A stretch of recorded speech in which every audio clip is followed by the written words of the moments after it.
We're shifting focus now. India and Australia are currently playing a 3-match ODI series, with the second match currently being underway in Adelaide.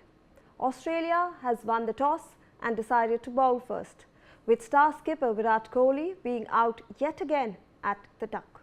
The men in blue have picked up pace.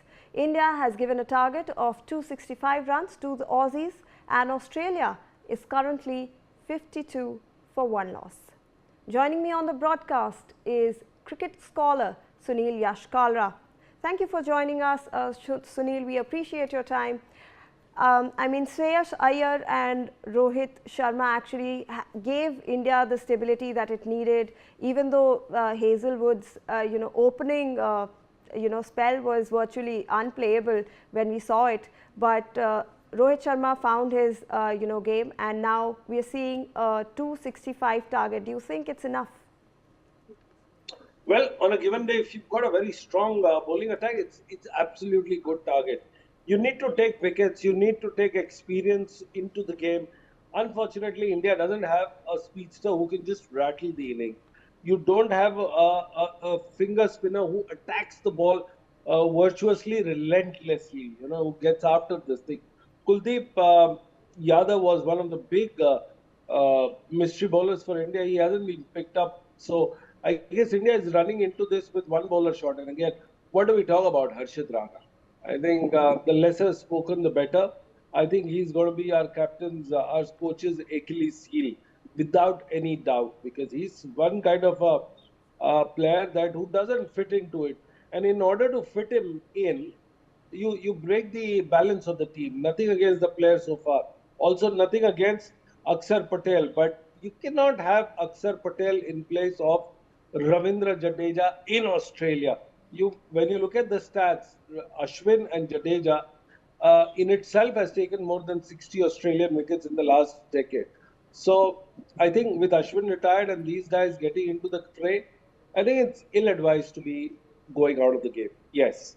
And how do you look at, Kohli again being out on a duck, consecutive, and it's, virtually never heard of in his entire ODI career? Well, absolutely. Back-to-back ducks and Kohli don't fall usually in the same sentence in the last 15 years.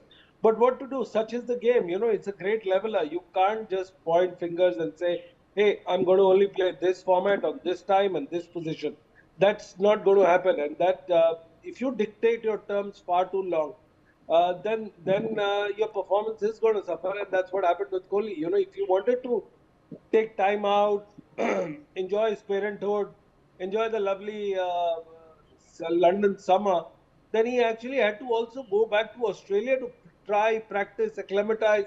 I think you can't just let your past performance dictate your current stature or the current scope in the team. I think what Kohli has done is he's got his own this thing. Nothing taking away from the fact that he's one of the greatest batters, blah, blah, blah.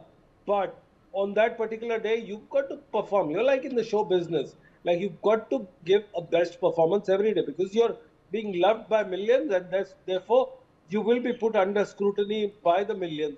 The same guys who love you. Stats are good. Stats are good reflection after a year when you retire. But in the current context, look at his average that has come down. Look at his place in the team that has come down. Look at the shot selection on the ground. Look at the admiration that for him has come down. Yes, it's the last euphoria. And when you talk about his age, he's 36. I mean, just look at Tendulkar played at 42. Dhoni is still playing IPL at 44. Of course, he played for India till 40. Jimmy Anderson played well past 40. So, and he's still playing for Lancashire. So the moment you say that you start becoming, you can't. I mean, it's a wrong call. I don't know who's been advising Virat Kohli to take such stance and just enjoy fatherhood and parenthood. This is not the time. You've got the entire career after. He's just got a 1 year. And why we are speaking is because the kind of memories he's given us. We are happy with the way that he's enthralled us. But again, when you look at the sad part of the story is um, you cricket is bigger than any individual, and sadly, Kohli has missed a trick or two here. Your views? Absolutely. Also looking at the 2027 World Cup, I think this was a very crucial time for Kohli, in fact, to step up and show his game. However, shifting focus now, how do you look at our bowlers faring? How is the pitch going to look like? Because we saw, leg spinner Adam Zampa actually getting that 4 for 60. How will our bowlers fare? How is the pitch looking like for us? Well, Shani, like I earlier said, that the finger spinner is very important and dangerous in this part.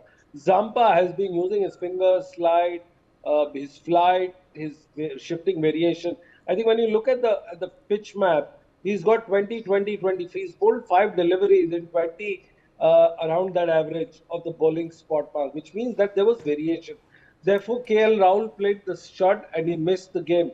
And the trick on that, you've got to have a spinner who's who's definitely into the game, into the zone, who can win the matches for you. You need an attacking spinner. Therefore, you say that Kuldeep Yadav was important.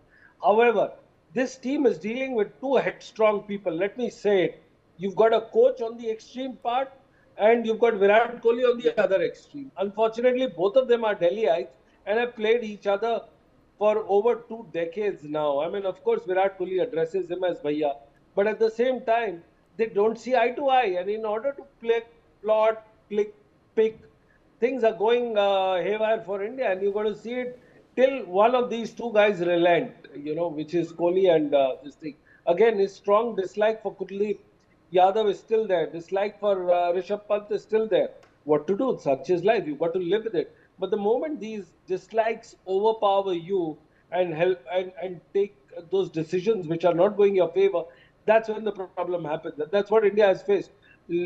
Not taking away from the fact that they are one of the greatest teams of all time in the modern white ball cricket, but look at the mockery that they've done here. I mean, ill prepared, ill timed, taking ill advice. So when all these three ills are put together, this is what the team performance gets it. But on the ICC list, you will find all the top Indian performers doing great in batting, bowling, all-round department. Yes. Absolutely. Hopefully, we all will hear some good news.